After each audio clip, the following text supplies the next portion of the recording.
आपदामपहर्तारं दातारं सर्वसंपदां लोकाभिरामं श्रीरामं भूयो भूयो नमाम्यहं. ನಮಗೆಲ್ಲ ಪವಿತ್ರ ಭಾರತ ಭೂಮಿತು प्रत्येक कण में बसे राम संगे अणुरेणु व्यापुनी मन परमात्मा सर्वत्र व्याप्ती जावनस निरंतर देवाला आराधना उपासन करचे, सत्संग करचे, भजन करचे, उत्सव करचे हे सगळं आमगेले मलगड चोवलें.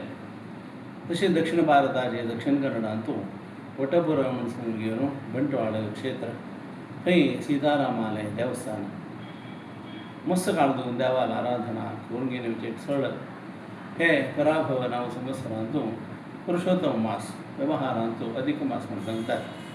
हे अधिक मासांतू आमी देवाले आराधना उपासना चांग केलें म्हण जाल्यार ताका मस्त चांग फल म्हणून सांगला.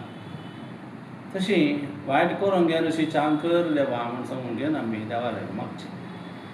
हे पर्व काळांतू हांगा सीताराम देवस्थानांतू 29-29 तारखेक घेवन मे श्रीमद वाल्मिकी रामायण पारायण ताचे सत्संग देवा विशेष पूजा हें सगळं करता 9 दिवसात तें पारायण की तशींच सायंकाळांतू 4.5-5 घंटे घेवन रामायणाचे कथा सार सांगूका चिंतन करता.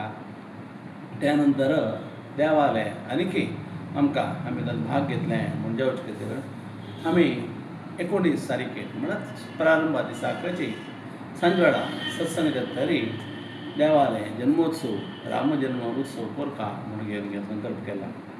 तातूंत देवाक उत्सवार हाड घेवन पाणलें घालून घेवन देवाले डोलोत्सव जन्मोत्सव आचरण करता म्हूण घेवन संकल्प केला. तशी रामायण पारायण प्रति दिवस मुखार वता. त्यानंतर थंय मध्य देवाले सीता कल्याण उत्सव करता म्हूण सांगून घेवन संकल्प केला. त्या दिवसाक सत्संग जातरी 31 तारखेक सांजवेळा ताका सांगिल्लें तसलें उत्सव रुपारी देवाक कल्याण वेदिकेक हाड घेवन सीता कल्याण उत्सव करता म्हूण घेवन संकल्प केला. नित्यामणकेचे सत्संग जाता. त्यानंतर ते उत्सव रुपारी तें कल्याणोत्सव देवा अर्पण करता. हे कल्याणा निमित्ती सगळे जगाक कल्याण देवान करता म्हळ्यार विशेष प्रार्थना आसून घेवन हें चलोचे संकल्प केला. तशींच त्यानंतर कार्यक्रम नित्याकर्षमणकेची मुखार वता. थंय तारीख 5 तारखेक जून 5 तारखे दिवस रामायण सत्संग जावन जातरी परमात्माले पट्टाभिषेकाचे कार्यक्रम देवाले पट्ट रामजन्म जावका रामभूमी जावका रामराज्य जावका म्हणून माश करची. थोडी सर्वत्र रामराज्य ही कल्पना न्हय जाल्यार चिंतन करता. आनीक आमगेलो रामचंद्र पाठार बसला तागेलो अनुग्रहान आमगे जिवनांत रामाचो येसुका म्हणून आसा तर विशेष प्रार्थना. राम राय जावन शिरवळाक लोकांक कसलेंय दुख्ख नाशिल्लें, कसलेंय कश्ट नाशिल्लें. असं सगळं देवाक थंय जावका म्हूण घेवन आमगे मालकडेन एक दिलेलो तसले एक उत्सव यो पट्टाभिषेक तेवूय सांजवेळा घडता. देवालय सन्निधानांतू भजन की नृत्य की हें सगळें कोरस.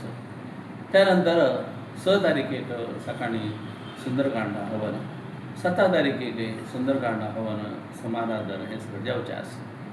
नोटीस प्रत्येक जावन सगळ्यांक पावता. सगळ्यांची हें पळोवन घेवन तनु मन धन देवाक कार्यक्रमा वेळाक आमी तयारशे. तशींच आमगेलें मन शरीर देवाल शरीर चरणांत लागता तशें करचें. तशें आमी संपादन केलें जाल्यार कसलें धन आसा तें जाल्यार आमी देवाल प्रिती खातीर विनियोग करचें अशें त्रिकरणपूर्वक म्हूण सांगतात. हाजें करतना आमगेलें जीवन पवित्र जावका पवित्राणां पवित्रमिव म्हूण सांगतात. तसो जाल्यार देवान थंय येना हें रामायणाचें वाल्मिकी रामायणाचें पारायण प्रवचन उत्सव हवन हे सगळें चेन्नयन चुलचाक सर्वांगेलें सहकार जावका सगळ्यांनी उपस्थित आसूका. सत्संगाक प्रत्येक जावन घेवन 9 दिवस आसून घेवन देवाले प्रभू रामचंद्राल अनुग्रहाक पात्र जावका. थंय रामायण चलता, थंय रामायणा सत्संग जाता, थंय रामनाम जाता, थंय मुख्य प्राणस्तुती. तशी हे रामायण महापारायणा वेळाक रामायण प्रवचना वेळाक आमी ते गेलेले मिती आमकां प्रभू रामचंद्रान मात्र न्ही मुख्य प्राणां जलदय जाता असले विश्वासान आमी हे कार्यक्रमांत उपस्थित अशे जमो हे संवत्सरांत मंटवाणांत जाता अशें म्हणटाना हे एक पुण्यप्रद कार्य जावन घेवन आमगेले समाजान प्रत्येकल्यान मस्त बरें काम करता भाग्य देव दिवं हे सेवा करताले जलालीची देव जावपाचे अनुग्रह करो म्हणून घेवन हे मुखांतर संदेश करना दिता सदी हरी ओम.